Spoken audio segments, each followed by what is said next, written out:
Hello అండి, నేను మీ అనుష.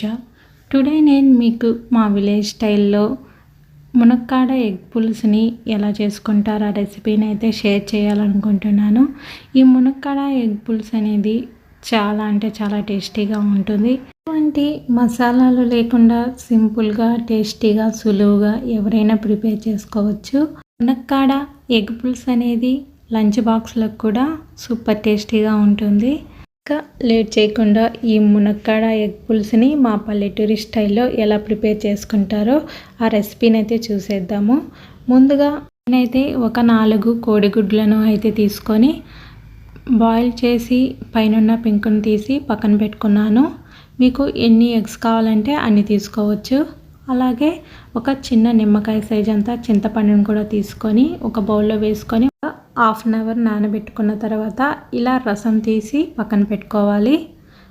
ఇప్పుడు స్టవ్ వెలిగించుకొని స్టవ్ పైన కడాయి పెట్టుకొని ఒక 3 to 4 స్పూన్స్ ఆయిల్ వేసుకోవాలి.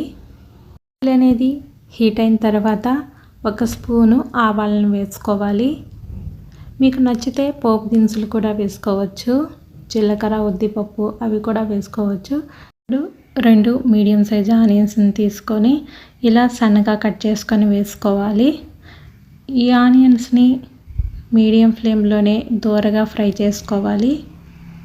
అంటే గోల్డెన్ బ్రౌన్ కలర్ రావాల్సిన అవసరం లేదండి. ఇలా ట్రాన్స్పరెంట్గా ఫ్రై చేసుకుంటే సరిపోతుంది. ఫ్లేమ్ అనేది మీడియంలోనే పెట్టుకొని ఆనియన్స్ని ఫ్రై చేసుకోవాలి. ఇలా ఆనియన్స్ అనేటివి ఫ్రై అయ్యాక 2 రెమ్మల కరివేపాకు కూడా వేసుకొని అలాగే సన్నగా చాప్ చేసుకున్న మీడియం సైజు టమాటాస్ని కూడా 3 వేసుకోవాలి. 1 నిమిషము కలుపుకుంటూ టమాటాలను మీడియం ఫ్లేమ్లోనే ఫ్రై చేసుకోవాలి. ఇప్పుడు 1/2 టీ స్పూన్ పసుపు కూడా వేసుకొని ఒకసారి కలుపుకొని 5 మినిట్స్ మీడియం ఫ్లేమ్లోనే బాగా కలుపుకుంటూ టమాటాలను బాగా మగ్గనివ్వాలి.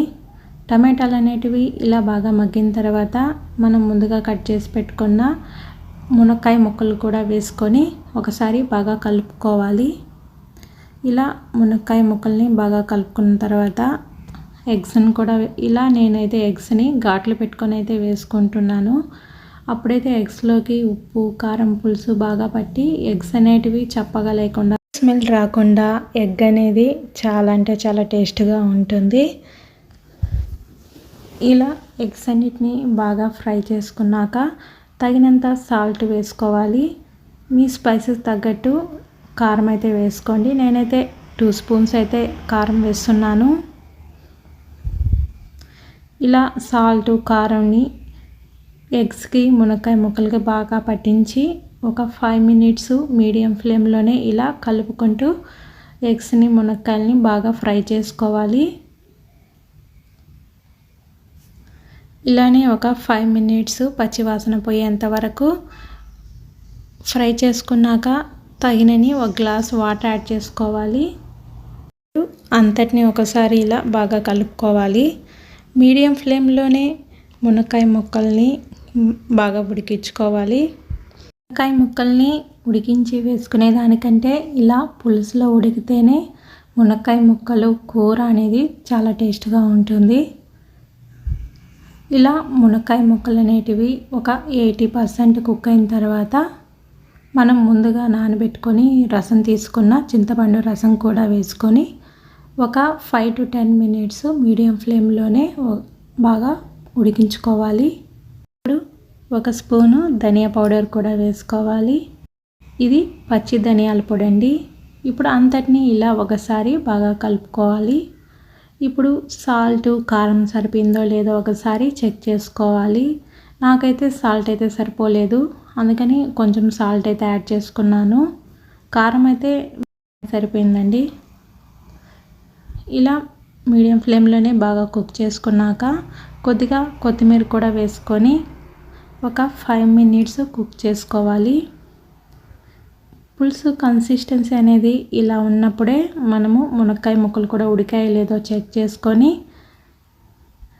ఈ కన్సిస్టెన్సీలోనే పులుసు ఉన్నప్పుడు మనం స్టవ్ ఆపేసుకోవాలండి. లేకపోతే స్టవ్ ఆపేసిన తర్వాత ఇంకా దగ్గరకైతే వచ్చేస్తుంది.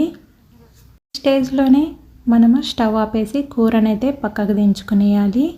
అంతేనండి, సింపుల్గా టేస్టీగా ఎటువంటి మసాలాలు లేకుండా ఇలా టేస్టీగా అయితే మునక్కాడ ఎగ్ పులుసుని అయితే తక్కువ టైంలో అయితే ప్రిపేర్ చేసుకునేవచ్చు. ఈ మునక్కాడ ఎగ్ పులుసుని ఉదయాన్నే లంచ్ బాక్స్లోకి ప్రిపేర్ చేసినప్పుడు టిఫిన్లో కూడా అంటే ఇడ్లీ దోశలో కూడా ఈ ఎటువంటి చట్నీలు వేసుకోకుండా ఈ కర్రీనే ప్రిఫర్ చేస్తామండి.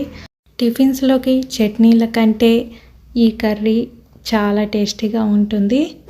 ఈ మునక్కాడ ఎగ్ కాంబినేషన్లో పులుసు అనేది చాలా టేస్టీగా ఉంటుందండి. ఇలా వేడివేడి అన్నంలో ఈ మునక్కాడ కోడిగుడ్ల పులుసు వేసుకొని తింటే చాలా అంటే చాలా టేస్టీగా ఉంటుంది.